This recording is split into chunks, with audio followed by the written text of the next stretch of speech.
ఐశ్వర్యకు అడ్డుపడకుండా మామయ్య గారికి వైద్యం ఎలా చేయాలి? ఇప్పుడిప్పుడే మామయ్య గారిలో గుణం కనిపిస్తుంది. ఇటువంటి పరిస్థితుల్లో నేచురల్ వైద్యానికి బ్రేక్ పడకుండా ఎలా కంటిన్యూ చేయాలి?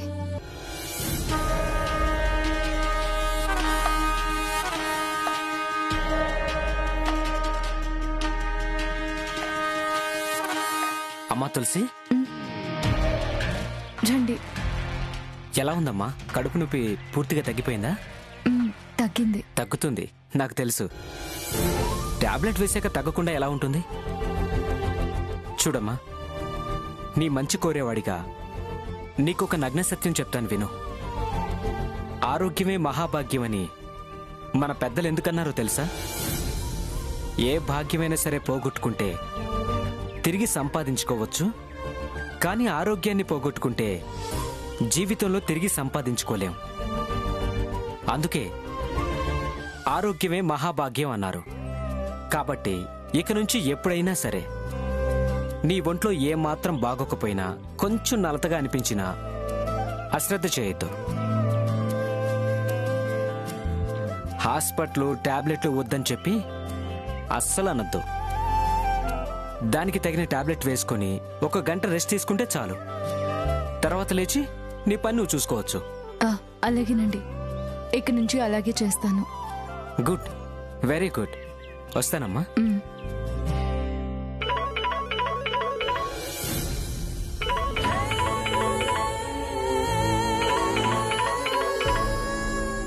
ఆఫ్టర్ ఆల్ కడుపు నొప్పి వచ్చినందుకే పరామర్శించడానికి వచ్చి మంచి వాళ్ళ మార్కులు కొట్టేశాను. ఇప్పుడు ఐశ్వర్య ఫోన్ తన ముందే మాట్లాడి ఇంకా ఎక్కువ మార్కులు కొట్టేస్తా. ఏంటండి ఫోన్ వంక అలా చూస్తున్నారు? ఎత్తి మాట్లాడండి. మీ గురించేనమ్మా ఫోను. మాట్లాడదామా వద్దని చూస్తున్నాను. మా గురించా? అవునమ్మా, మీ గురించే. చెప్పాను కదా, ఆవిడెవరో ఐశ్వర్య మీ గురించి అడిగిందని. ఆవిడే ఫోన్. విందాం ఏం మాట్లాడుతుందో. హలో. హలో, ఎవరు? ఎవరేంటి? నేను ఐశ్వర్యని.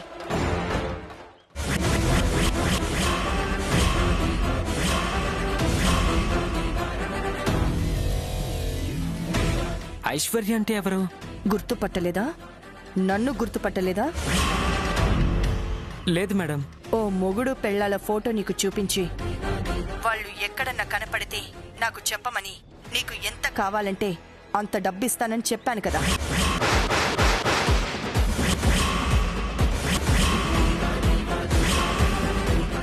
నా ఫోన్ నెంబర్ కూడా నీకు ఇచ్చాను కదా, మర్చిపోయావా? గుర్తొచ్చింది మేడం, గుర్తొచ్చింది. వాళ్ళు నాకు కనపడితే మీకు ఫోన్ చేసి చెప్తాను మేడం. అప్పటి నుంచి ఇదే మాట చెప్తున్నా. వాళ్ళు నీకింకా కనపడలేదా? కనబడలేదు మేడం, అస్సలు కనబడలేదు. ఆ జంటలో ఒక్కళ్ళు కూడా నాకు కనపడలేదు మేడం.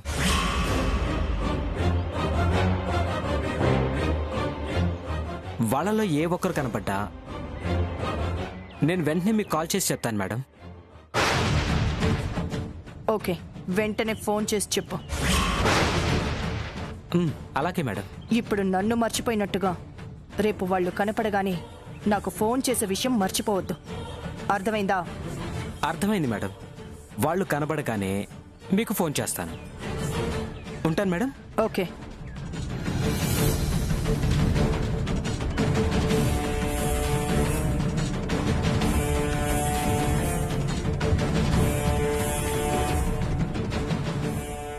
చూసావు కదమ్మా, ఇది వరుస.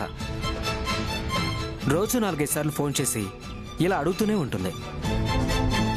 ఆవిడ ఎన్నిసార్లు ఫోన్ చేసినా కూడా మీ వివరాలు నేను ఆవిడకి చెప్పనులే అమ్మా. మీరేం టెన్షన్ పడకండి. థ్యాంక్స్ అండి, థ్యాంక్ యూ వెరీ మచ్. అయ్యో, మనలో మనకి థ్యాంక్స్ ఏంటమ్మా? మీలాగా ఎదుటివారి కష్టసుఖాలు ఆలోచించేవారు, ఎదుటి వాళ్ళని ఇబ్బంది పెట్టకూడదు అని ఆలోచించేవారు నూటికో కోటికో ఒకరే ఉంటారండి. ఇందులో నా గొప్పతనం ఏముందమ్మా? మనిషి జన్మెత్తినందుకు సాటి మనిషికి చేతనైన సాయం చేస్తున్నాను అంతే. వస్తానమ్మా. అలాగేనండి.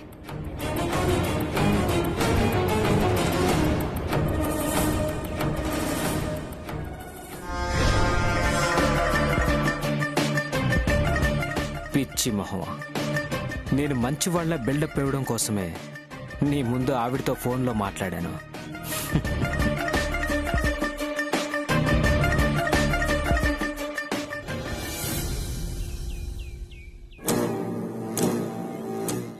ఈ బ్రహ్మాజీగాడు ఏంటి కొంచెం తేడాగా మాట్లాడుతున్నాడా? వాడు అడిగినంత డబ్బులు ఇస్తానన్నా కూడా ఇలా బిహేవ్ చేస్తున్నాడేంటో. వాడు ఎంత అడిగితే అంతిచ్చి శ్యామ ఫోన్ తీసేసుకుంటే గాని నాకు నిశ్చింతగా ఉండదు. పిన్ని పిన్ని, ఏంట్రా? శ్యామ పిన్ని పాడిన పాటకి ఎన్ని వ్యూస్ వచ్చాయో చూసావా? శ్యామ పిన్ని పాటకి వ్యూస్ ఏంట్రా? సోషల్ మీడియాలో శ్యామ పిన్ని పాడిన పాట ట్రెండింగ్ లో ఉంది. చూడలేదా నువ్వు? చూడలేదు. ఇదిగో చూడు.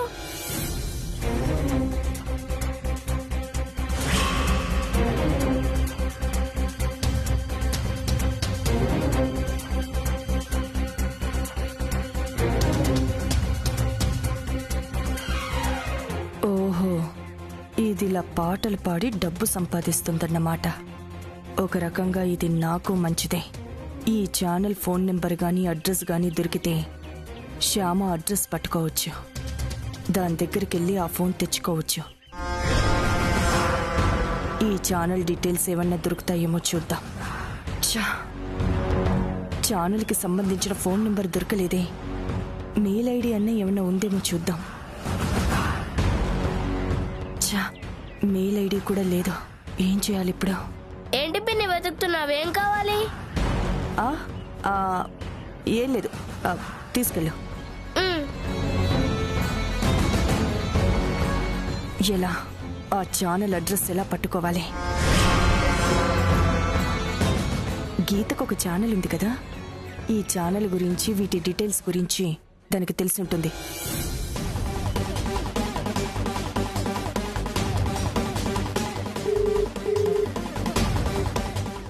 హలో గీత,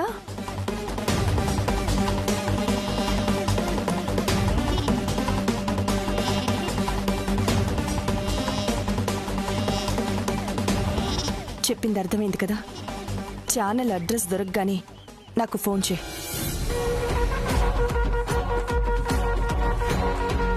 శ్యామా, నిన్ను వదిలిపెట్టను. నువ్వెక్కడున్నావో తెలుసుకుంటాను. నీ దగ్గర నుంచి ఆ ఫోన్ లాగేసుకుంటాను.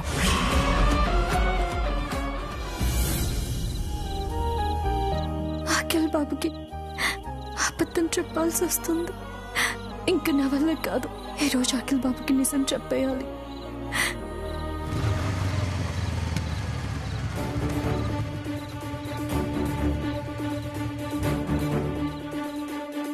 మెడికల్ షాప్లో టాబ్లెట్స్ కొన్న విషయంలో శ్యామ నాకెందుకు అబద్ధం చెప్పిందో, నా దగ్గర నిజాలు ఎందుకు దాస్తుందో అడిగేస్తాను. డైరెక్ట్గా అడిగేస్తాను.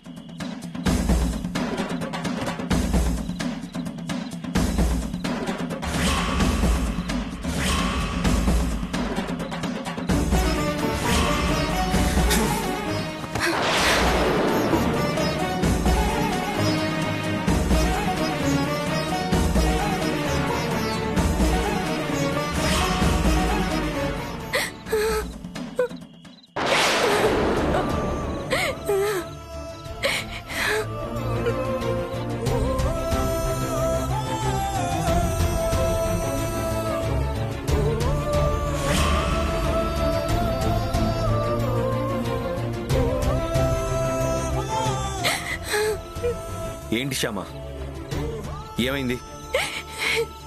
ఎందుకు ఏడుస్తున్నావు? నన్ను క్షమించండి అఖిల్ బాబు. నేను మీ దగ్గర ఒక విషయం దాచిపెట్టాను. మెడికల్ షాప్ లో నేను కొన్న టాబ్లెట్స్ వనజాక్షి వదన కోసం కాదు, మామయ్య గారి కోసం. డాడీ కోసమా?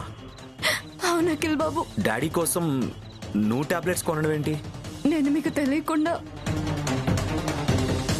మామయ్య గారికి నేచురల్ వైద్యం చేస్తున్నాను. ఆ నేచురల్ వైద్యం వల్ల మామయ్య గారిలో కొంచెం గుణం కనిపించింది. ఆయన పూర్తిగా కోలుకున్నాక మీకు విషయం చెప్పి మిమ్మల్ని సంతోష పెడదాం అనుకున్నాను. కానీ ఐశ్వర్య యొక్క ఊరు నుంచి వచ్చి నేచురల్ ట్రీట్మెంట్ ని మధ్యలోనే ఆపించేసింది.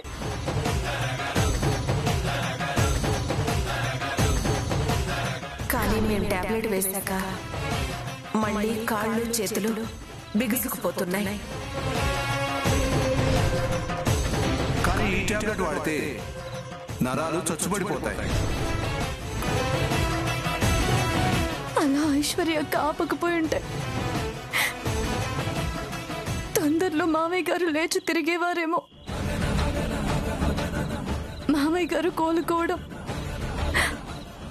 ఐశ్వర్య అక్కకి ఇష్టం లేదేమోనని నా అనుమానం. డాక్టర్ గారు ప్రిస్క్రిప్షన్ లో రాసిన మందులు కూడా తను మామయ్య గారికి కరెక్ట్ గా ఇవ్వడం లేదని నాకు అనుమానం వచ్చింది అఖిల్ బాబు. అందుకే ఆ టాబ్లెట్స్ ఆ ప్రిస్క్రిప్షన్ తీసుకొని మెడికల్ షాప్ లో అడిగాను. అందుకే డాక్టర్ గారు రాసిచ్చిన మందులు కొని అత్తయ్య గారు వాళ్ళకి ఇచ్చాను. అయినా ఆ మందులు జాగ్రత్తగా వాడుతున్నారో లేదో అని నాకు అనుమానంగా ఉంది. ఐశ్వర్య అక్క మళ్ళీ ఆ మందుల్ని మార్చేస్తుందేమోనని భయంగా ఉందా అఖిల్ బాబు?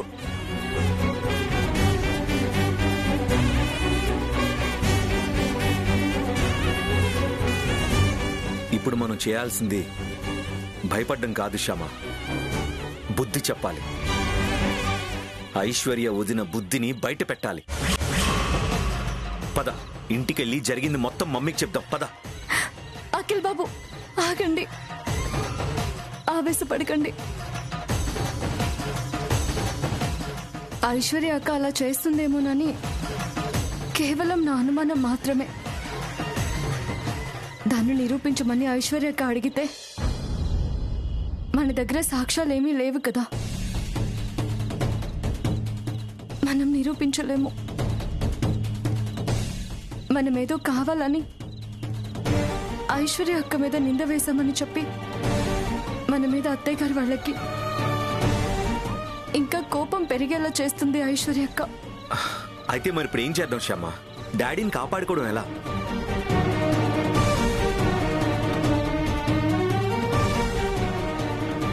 ఒక పని చేద్దాం అఖిల్ బాబు.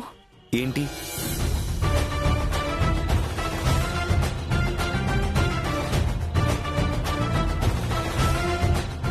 కరెక్ట్ శ్యామ, రేపు పొద్దున్నే వెళ్ళి డాక్టర్ గారిని కలుద్దాం.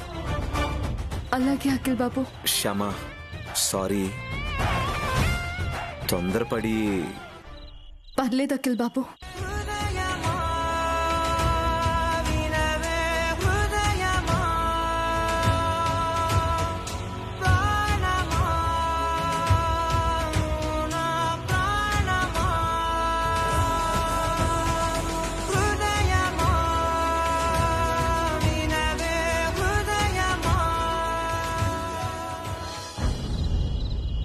కూర్చోండి.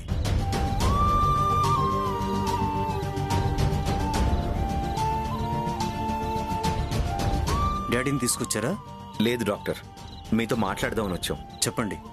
ఫస్ట్ టైం మీ డాడీకి రాసిచ్చిన టాబ్లెట్స్ మొదట బాగానే పనిచేసాయి, తర్వాత అసలు పనిచేయడం మానేశాయి. అవునట, మీ మమ్మీ చెప్పారు. అందుకే మొన్న వచ్చినప్పుడు నేను వేరే టాబ్లెట్స్ రాసిచ్చాను. అవి ఒక వారం వాడాక చూద్దాం రిజల్ట్ ఎలా ఉంటుందో. అంటే ఆ టాబ్లెట్స్ రెగ్యులర్ గా వాడుతున్నారో లేదోనని మా అనుమానం డాక్టర్ గారు. అదేంటమ్మా, రెగ్యులర్గా ఎందుకు వాడరు? అంటే డాడీకి అలా అయిందే అన్న షాక్ లో నుంచి మమ్మీ ఇంకా పూర్తిగా కోలుకోలేదు డాక్టర్. ఎప్పుడు డాడీ గురించి ఆలోచిస్తూ ఏదో పరధ్యానంలోనే ఉంటుంది. అలా పరధ్యానంలో ఉన్నప్పుడు చాలా విషయాలు అత్తయ్య గారు మర్చిపోతారు. అలా మందులు వేయడం కూడా మర్చిపోతున్నారేమోనని మా అనుమానం. అందుకని మీరు ఒక చిన్న హెల్ప్ చేయాలి డాక్టర్. చెప్పండి అఖిల్ గారు. మీరు ఒకసారి మా ఇంటికి వెళ్ళి మెడిసిన్ కరెక్ట్గా వాడుతున్నారో లేదో చూడాలి. అలాగే అఖిల్ గారు, నేను వెళ్తాను. Thank you doctor. ఎప్పుడు వెళ్తారు? వీలైతే ఈ రోజే వెళ్తారా? ఈ రోజే కాదమ్మా, ఇప్పుడే బయలుదేరి వెళ్తాను. థ్యాంక్ యూ డాక్టర్ గారు. ఇప్పుడు నేను ఇంకా చూడాల్సిన పేషెంట్స్ ఎవరూ లేరు. నేను వెళ్ళి చూసి వస్తాను. Thank you doctor. Thank you very much.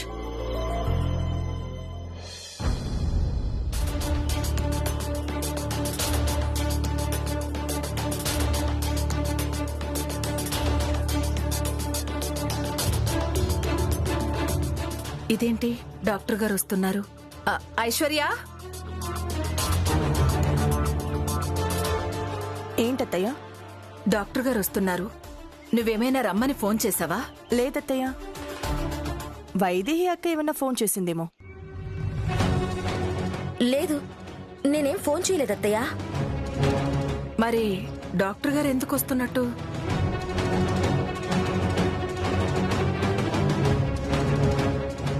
నమస్కారం డాక్టర్ గారు. నమస్కారం అమ్మా. పక్క వీధిలో ఒక పేషెంట్ని చూడడానికి వచ్చానమ్మా. ఎటు తిరిగి ఇంత దూరం వచ్చాను కదా, వర్మగారిని కూడా ఒకసారి చూసి వెళదామని వచ్చాను. చాలా సంతోషం డాక్టర్ గారు. ఎలా ఉన్నారమ్మా వర్మగారు? బానే ఉన్నారు. రండి చూద్దురు గాని. అలాగే.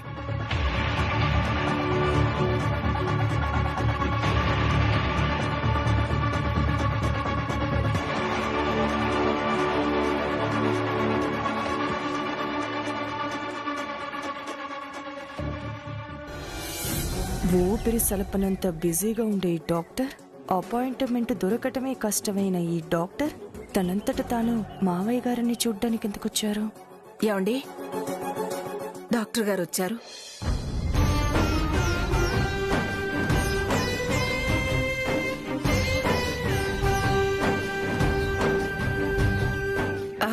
గుర్తుపట్టారా డాక్టర్ గారిని?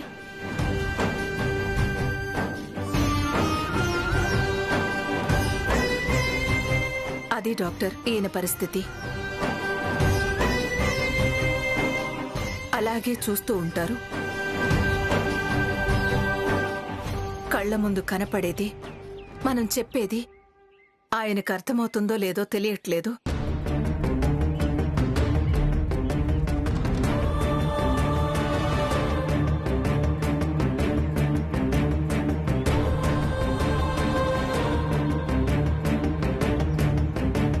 ఈయనకి చాలా పవర్ఫుల్ మెడిసిన్స్ రాశానమ్మా.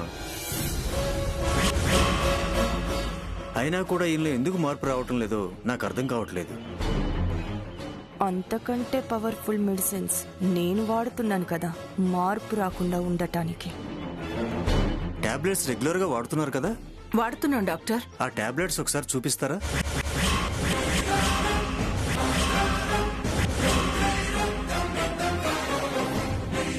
ఆ టాబ్లెట్స్ అయిపోయాయి డాక్టర్ గారు. మళ్ళీ మీరు వేరే టాబ్లెట్స్ రాశారు కదా, అవి మాత్రం మీరు ఏ కంపెనీ టాబ్లెట్స్ రాశారో ఆ కంపెనీ టాబ్లెట్సే ఇచ్చారు. అవునా? ఆ టాబ్లెట్స్ ఒకసారి తీసుకురండి అమ్మా. అలాగే తీసుకొస్తాను. అక్క, ఆ టాబ్లెట్స్ నేను తీసుకొస్తాను, నువ్వు డాక్టర్ గారికి కాఫీ తీసుకురా. అలాగే.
డాక్టర్ గారు ఆయన ఆహారం తీసుకునేటప్పుడు